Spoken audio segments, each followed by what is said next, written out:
Hey everybody, it's Zoe Belcher. It is January 10th, day 10 of the winter warm-up.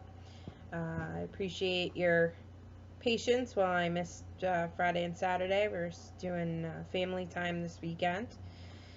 So, to be honest, this weekend was not good for me. Not so bad Friday, but Saturday I was definitely not good. I was at 2,000 calories.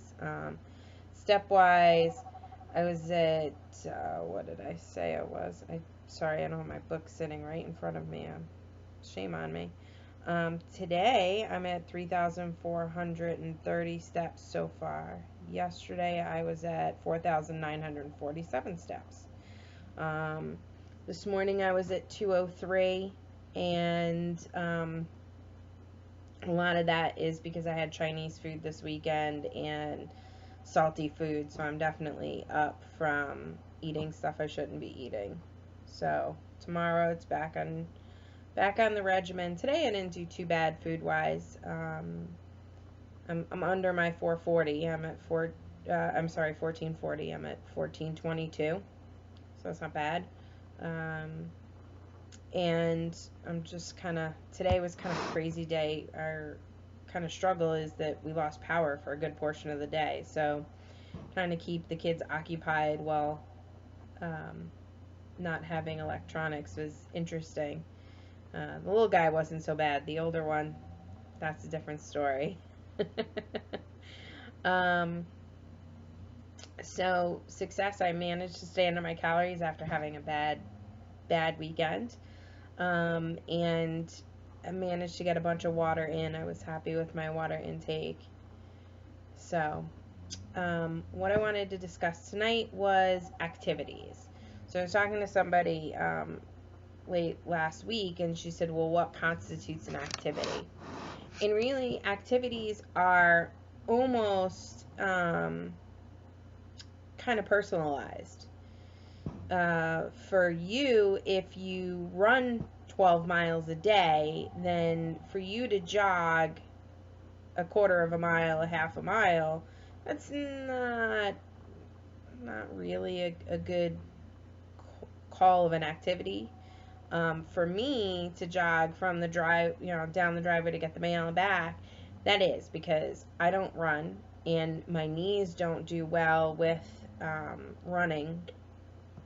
So that does get my heart rate up. It definitely is a good activity for me. The same with stairs, especially, if I try to hoof it a little faster than normal.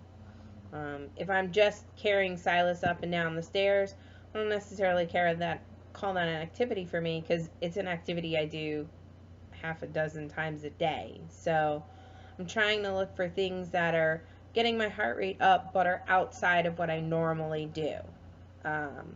If I make an extra trip up the stairs, not because I need to go get a drink or do anything, but I'm really just doing it to get the activity in, I'll count that.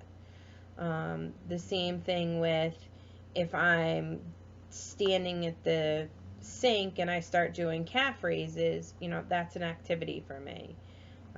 Things like if I'm sitting here watching TV and I start doing a few crunches, maybe I'll do 10 to 15 crunches, then I'll count that as an activity. So your activities are going to be kind of based on you. Anytime you're doing things that are weightlifting, workout wise, then that's definitely an activity. But things like, if you get up and go up the stairs and down the stairs once, but you do stairs all day, maybe that's not an activity. You have to kind of judge that based on what you do every day. Did it get your heart rate up? If it got your heart rate up, then it's probably an activity. So take that, and I'm sure Debbie will chime in on what she considers activities, but picking up a weight and raising it over your head once is not considered an activity. You need to do 10 to 15 reps before we call it an activity. So that's what I have for you tonight. I hope you guys have a great night. Tomorrow's Monday. We'll get ourselves back on track and get moving past the weekend. My goal for this week is to get down under 201. That's what I'm hoping for. So I will see you guys tomorrow.